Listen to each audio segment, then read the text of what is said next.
Silent courage, golden fists, Olympic and boxing legends who endured. There's a certain magic in the Olympic flame, the way it dances, unbothered by wind or doubt. To those of us who came of age in the 50s, 60s, or 70s, the Olympics weren't just games. They were moments when the world seemed to pause, when television sets flickered with grainy images of athletes who carried not just flags, but the weight of hope, struggle, and sometimes silent protest. And in the ring, where boxing met the world stage, there were fighters whose stories were carved not just by fists, but by sheer, enduring will. Take Cassius Clay before the world knew him as Muhammad Ali, Rome, 1960. He was just 18, all limbs and lightning. When he danced, it was like jazz. When he punched, it was like thunder wrapped in silk.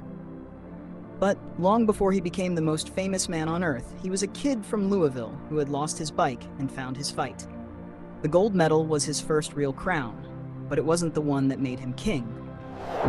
Ali didn't just fight opponents. He fought systems, opinions, and expectations. When he refused induction into the military in 1967, he didn't just lose his title, he lost 3 prime years of his career.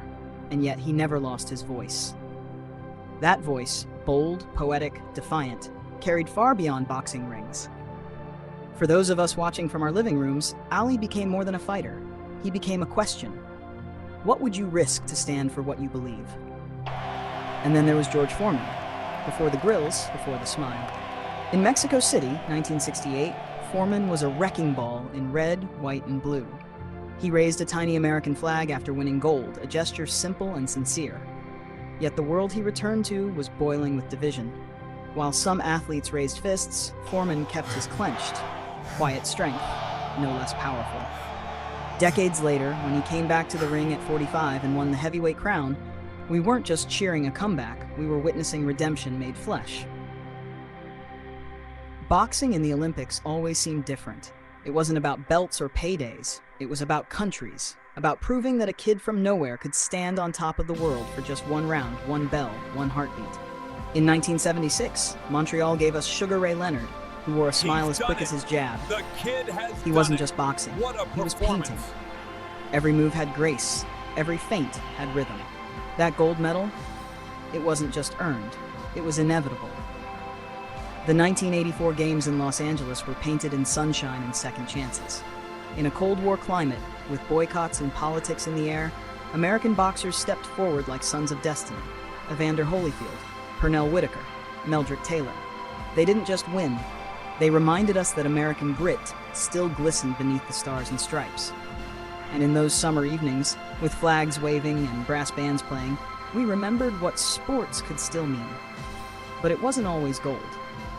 Sometimes, it was bronze that carried the heaviest meaning. Like Deontay Wilder in 2008, unknown, unpolished, a single father fighting not just for medals, but for a daughter with special needs. That bronze in Beijing wasn't just hardware, it was fuel. He would carry it all the way to the heavyweight championship. Proof that even the smallest medal could spark the biggest fire.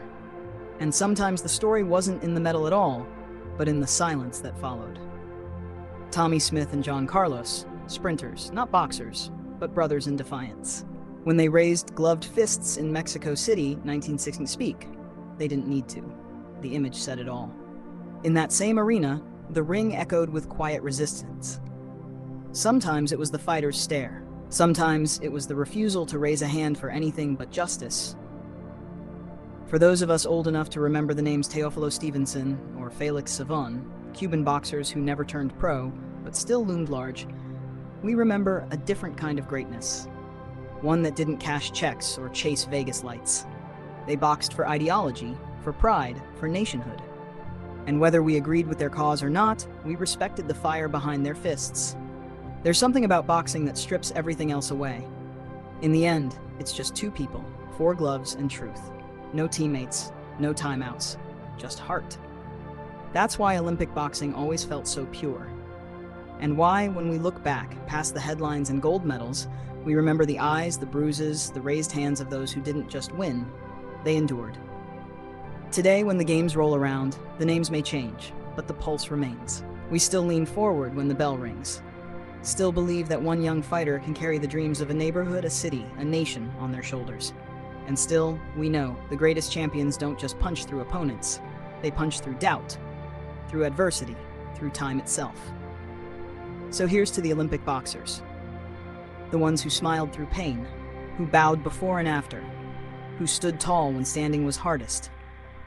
To Ali, to Leonard, to Foreman, to the countless others whose names we knew for one shining summer. Their stories are our stories. Their triumphs, our memories, and their spirit is what keeps the flame burning.